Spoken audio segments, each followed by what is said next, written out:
Hi guys, welcome back to my channel. As you can see, I'm in a new location.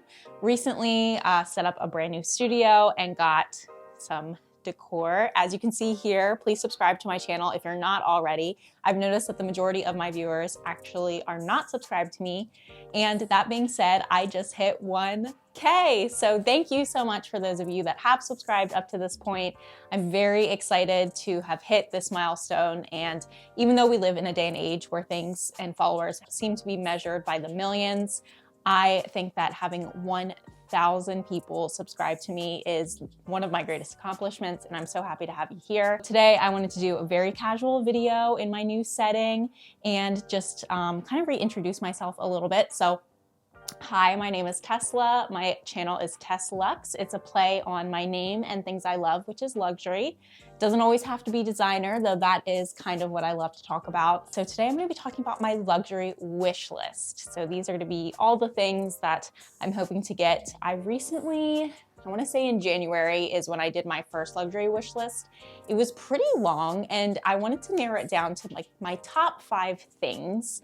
I think as the months go on, as the seasons change, the things that I'm interested in have changed. And so I want to go ahead and talk about my new top 5. Recently been loving Cartier. Also, please excuse my nails at the moment.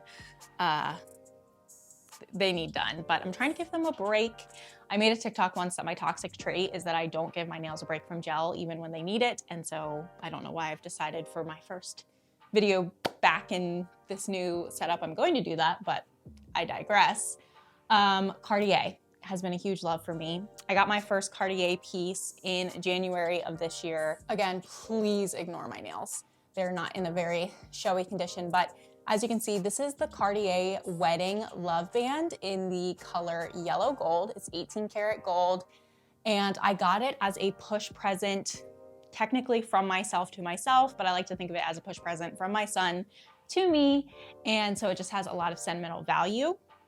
And then recently, I decided that I wanted to add another Cartier piece. I mean, I kind of always knew that I did want to, but next up on the wish list is going to be different rings from them. So the first one that I have on my list here is the Cartier Love Ring in yellow gold, just the normal size. This is the wedding band, so it's a little bit thinner. I'd like to be able to stack the thicker one right below it. I've just always liked the way that that looked. A lot of people have done it that way. I want to do it for an occasion, so I don't want to just buy it to buy it. I think it would be nice to get it for either my birthday or like a milestone of 1K or my son's first birthday as like an annual push present to myself, you know? So that's number 1 on my list. Number 2 would possibly be another wedding band, but in rose gold. What I love about Cartier rose gold is it's not very pink colored. And when you put it next to the gold, they're very seamless. You almost can't even tell. But I have heard a lot of times that the rose gold will turn to a yellow gold, and I don't want to have 2 wedding love bands that are yellow gold. So we'll see. That's possibly another one on my list, but not 100% sold yet. Now, if I don't go for that, I may go for the Just Un Clou, which is the nail ring.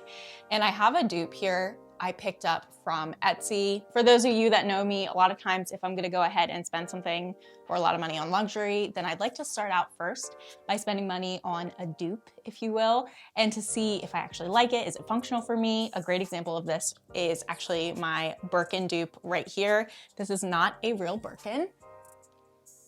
I've made a video on this before, so if you're interested, go ahead and check that out. But this is a bag that I've actually had a ton of use out of. It is clearly modeled from a Birkin, but it is not one.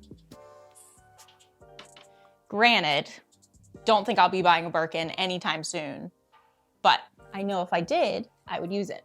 So anyway, I got this Just Un Clou dupe. It's also in yellow gold, and I never thought that I would be one to love the nail ring. However, I think these stack awesome, and I've been wearing it every single day, no regrets. So number 2 is gonna be interchangeable. It'll either be the rose gold Wedding Love or the yellow gold thin Just Un Clou.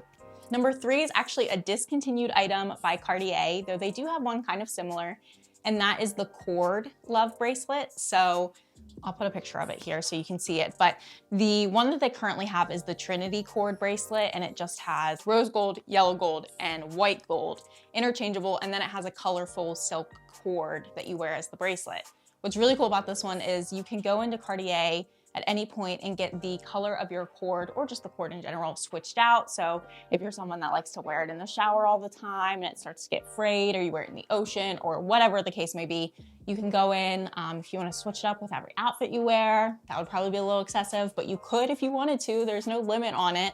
I would probably get it in the black and then maybe change it out for like pink or white or something bright and fun in the summertime. You can still get the pre-loved version that is the actual love. So it basically kind of looks like the love ring, but it's just like a tiny little hoop, and then obviously has the cord. So that might be another option that I would consider. A lot of times on the pre-loved market, because it's a discontinued item, the price can be like a little bit up there.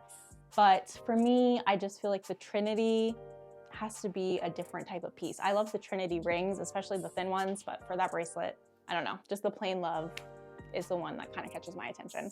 So those are my first three. Those are specific to luxury jewelry. These last two items, I should say, are going to be Louis Vuitton.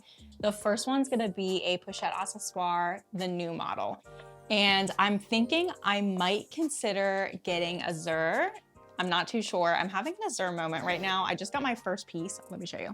This is my first piece of Azure. I got it on a huge eBay sale from one of my favorite Japanese sellers, Next Innovation. They had a sale on a bunch of their items, and then they had an additional 35% off on a ton more items. So I got this for such a great price. It's in brand new condition. It literally doesn't even have tarnishing on the button, which, hello, is completely unheard of. And as you can see, the inside is like brand new. It's not dirty at all. Also, whenever I can throw a plug in for this item, I have to. This little extender is from Next Fashion Shop.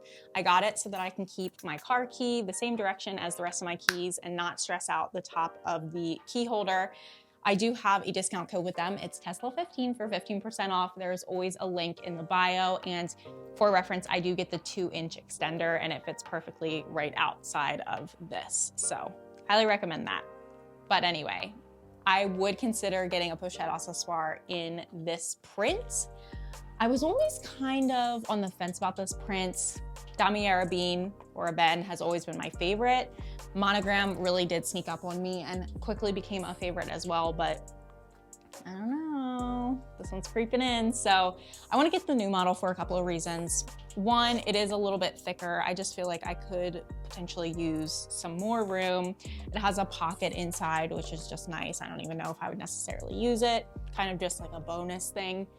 But also, I have this fear of not being able to use this one. I've considered buying a backup of it, even the vintage version, many times, but I think I just need to bite the bullet, get the new model, and then this would be my backup. So we'll see what happens. They're impossible to get your hands on, and when you can, they're usually over retail, which is now the price of a bag.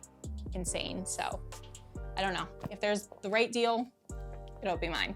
And the last thing on my wish list, couldn't even tell you how to pronounce this if I wanted to, the Louis Vuitton Bombardier. I'm totally just butchering that. Flat mule. Essentially, if a Birkenstock and Louis Vuitton had a baby, it would be this shoe. And I need it in my life. I think they came out 2 or 3 years ago, so it's not the newest shoe. They are still listed on their website, if I'm not mistaken, though they're never in stock. And even if they were, like, who knows what size I would be. So I need to get into a boutique that hopefully would have one in stock. No idea if they would, and try it out. So that's definitely on my wish list for 2022. Oh my gosh, 2022.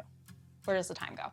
So again, thank you so much for watching this video and subscribing to my channel. If you haven't, go ahead and do so. Let me know what you think of my new setup. It's very cozy and comfy, and I am so happy with like how everything's laid out and how it feels. Luckily, I have a family that's super supportive of my YouTube channel and is like part of putting this together. So I'm so grateful for that. But yeah, leave a comment down below of give me at least the top 3 things on your luxury wish list. Are they specific to a brand? Is it type of thing? Maybe it's just jewelry or just bags or just SLGs. I'd love to hear from you in the comments, and until next time.